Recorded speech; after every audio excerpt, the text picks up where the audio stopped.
Hi, welcome back to Joe's Technology. Today, I'm Joe, by the way.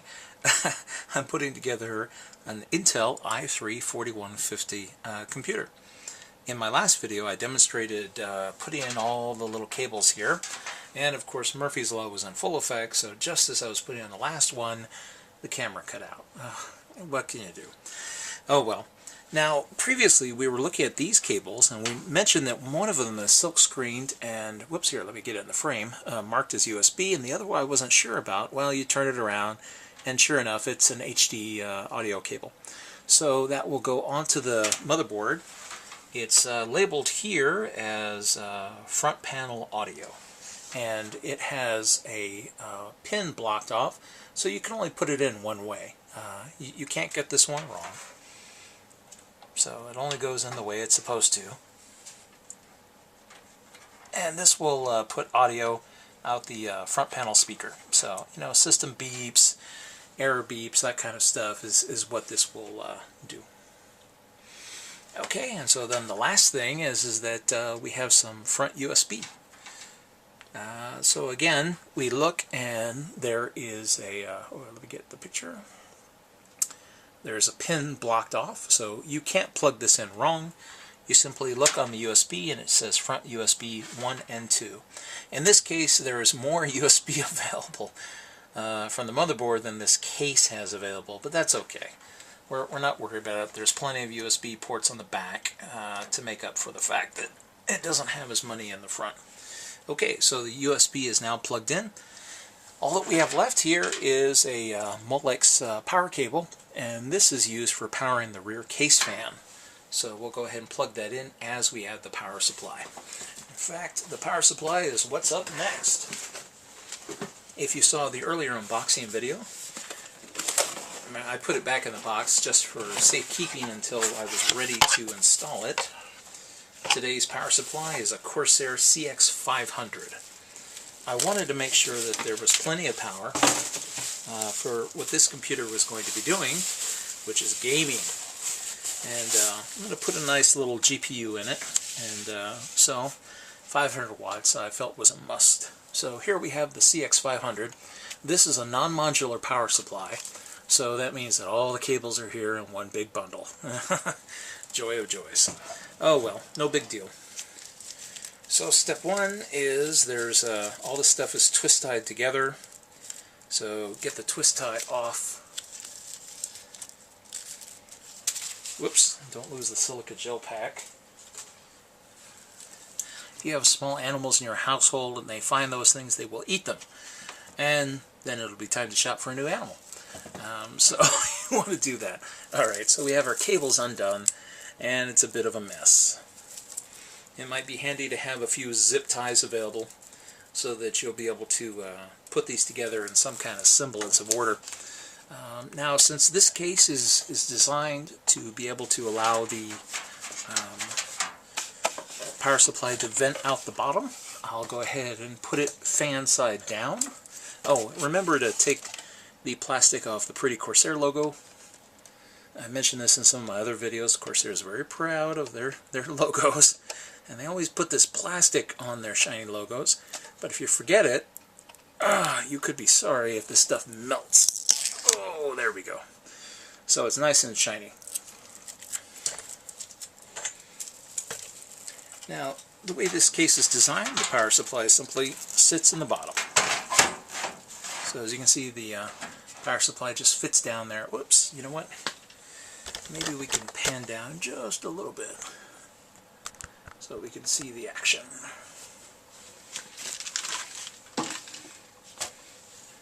Alright, so it sits down here in the bottom and goes into the back, and the screw holes will line up with the rear of the case. And so it's just a matter of getting those screws in place there. Now let me look. I believe this thing came with screws. Of course, they're pretty good about including everything in the universe. Great. Where did I just put this thing?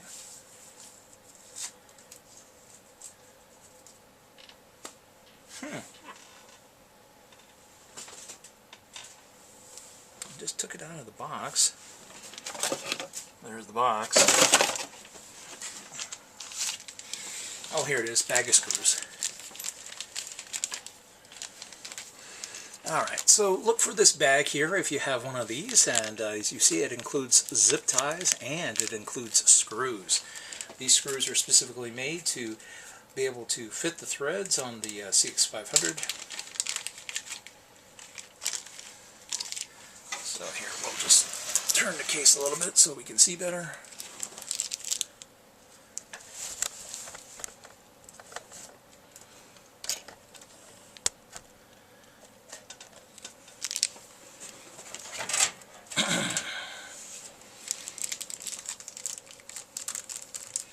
Now there are several different holes that are on the case because the case manufacturer doesn't necessarily know exactly which holes the PSU manufacturer is going to decide to utilize.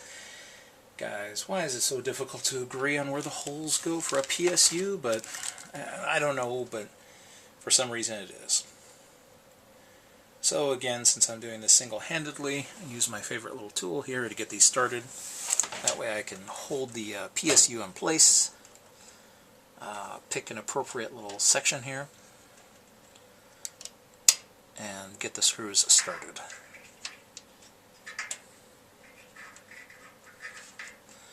Whoops, uh-oh. Now this one's going to be a little difficult on me.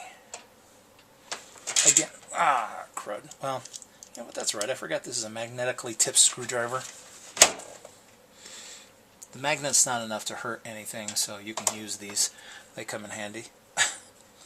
I forgot that this one was magnetically tipped. Oh well.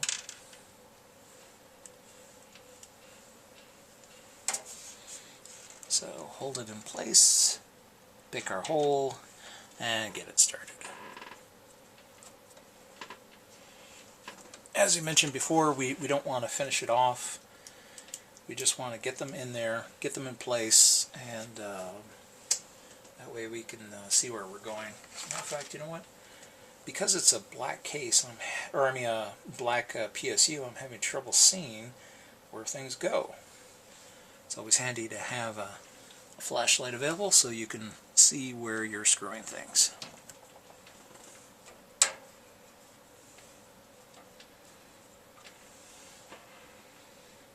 Okay, and the final screw to get started.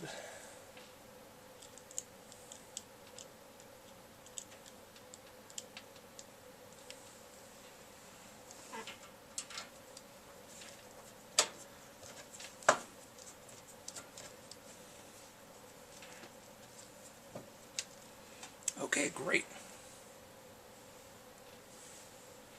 Oops, let me turn on the flashlight.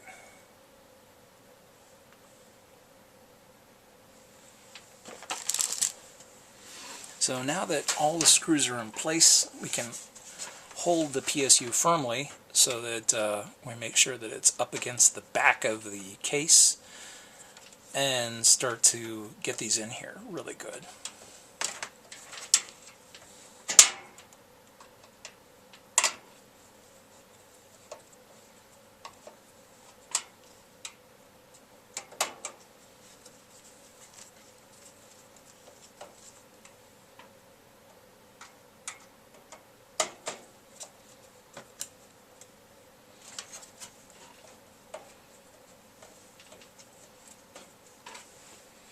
Alright, great. So the PSU is now installed. Now it's just a matter of plugging it in. Now this is actually going to be the easy part. Since right now all we have is a motherboard in here, there's really not much to plug in to this unit.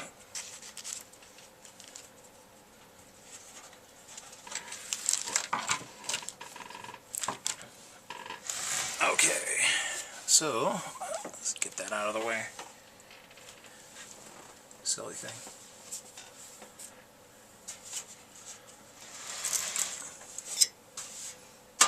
Oh, that's right, and pan the camera up so we can see what we're doing.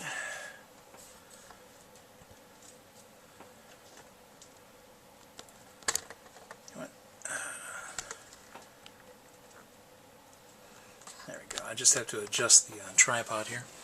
Alright, so the most important cable is going to be this one. This powers the motherboard itself. And in fact, here, let's see. Pan up a bit. There's a big block that's designed for this cable to go into. Again, it's got teeth on it, and they're rounded a certain way. There's no way to plug this in the wrong way. Not unless you're willing to really break your board. So don't feel bad about this one. It's got a single tooth on here that clips it into place. And the way you can tell how it goes is that, I don't know if this is coming out, but these teeth are rounded on one side and they're square on the other.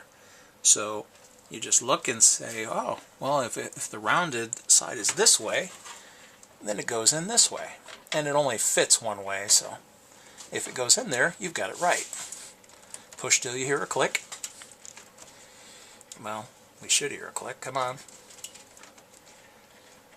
You stupid board. Come on.